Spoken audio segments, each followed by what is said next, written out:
أتعشقها أم رثيت لحالي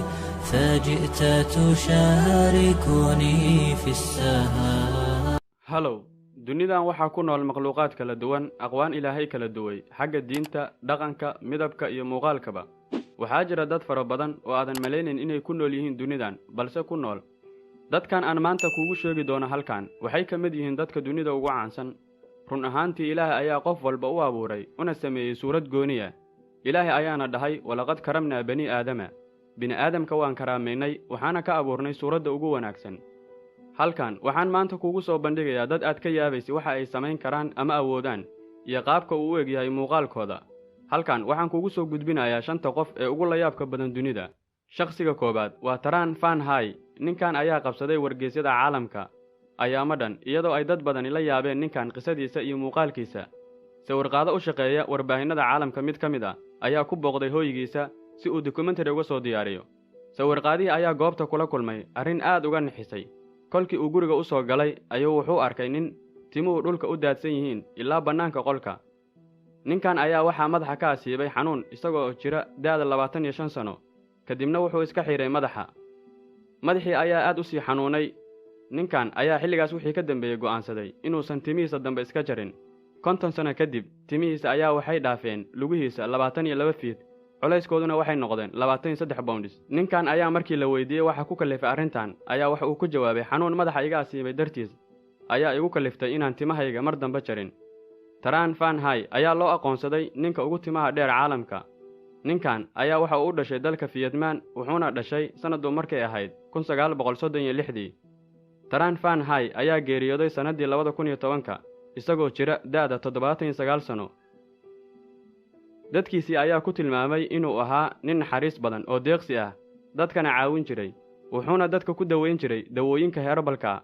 shakhsiga labaad ee muuqaalkeena maanta waa Yu Shan Huan waa nin u dhashay dalkaasi China ninkan ayaa muuqaalkiisu ka duwan yahay dadka kale muuqaalkooda 96% ninkan jirkiisa waxaa ku daboolan timo aad u fara badan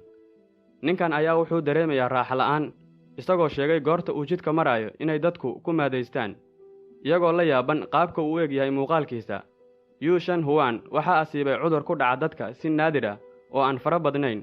cudurkan ayaa magaciisa waxa la yiraahdaa hypertrichosis kaas oo keena koritaanka timaha qofka waana cudur dhif iyo naadir ah Yu Shan Huan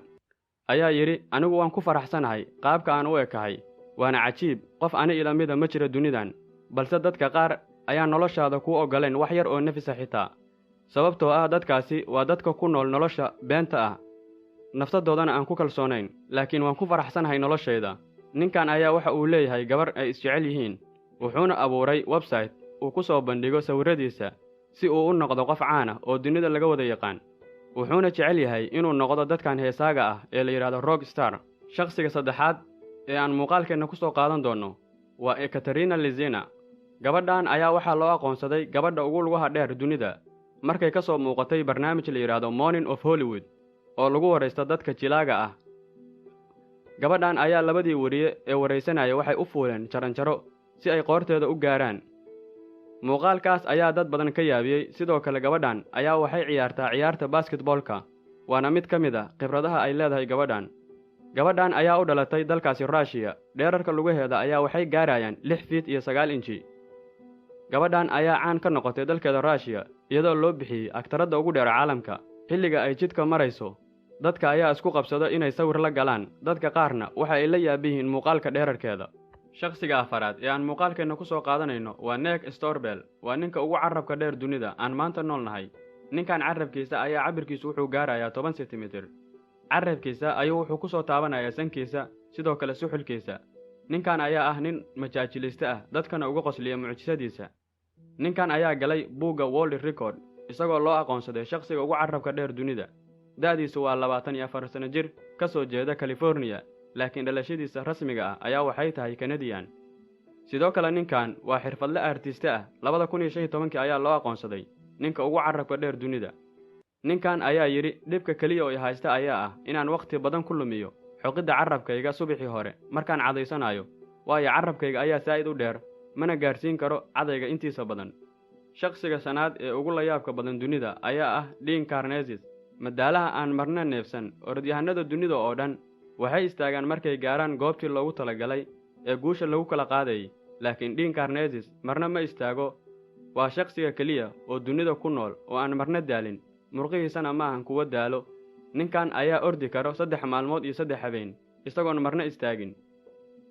waa ilaahay quwadiisa. ninkan ayaa maalin walba ku orda buuraha Meadows ee ku yaala California. ninkan ayaa ku dhashay magaalada Los Angeles ee dalkaasi Mareykanka sanadu markay ahayd 1962. ninkan ayaa waxaa la yidhi wuxuu orodkiisa ka bilaabay yaraantiisii isagoo guriga orod ka bilaabayo ilaa uu iskoolka tago. ardayda ay isku galaaska ahaayeen ayaa aad ula yaabi jiray ninkan isagoo dhididaya maalin walba fasalka soo galaya, wayna ku maadaysan jireen. ninkan ayaa yidhi maalinta ay ardadu igu qoslaan waxaanba ka sii qaadi jiray farxad iyo dhiirigelin, anigoo guriga haddana wakhtiga iskoolka la iga soo daayo orod ku tegi jiray. ninkan ayaa 3 maalmood iyo 3 habeen ordi kara isagoona daqiiqad istaagayn. Dean Karnazes ayaa yidhi waxaan isku arkay mucjisadan wakhtigan 11 sano jiray oo aan iskoolka dhiganayay. markaan iskoolka ka soo ordo oo aan guriga imaado ma dareemi jirin wax daala. waxaan arkay anigoo u baahan orodka. taasina waa haybad aan dadka kala dheerahay, ayuu hadalkiisa ku soo afjaray. ninkan ayaa caan ka noqday dunida, wuxuuna furtay goobo badan oo ganacsi ah oo ku yaal dalkaasi Mareykanka,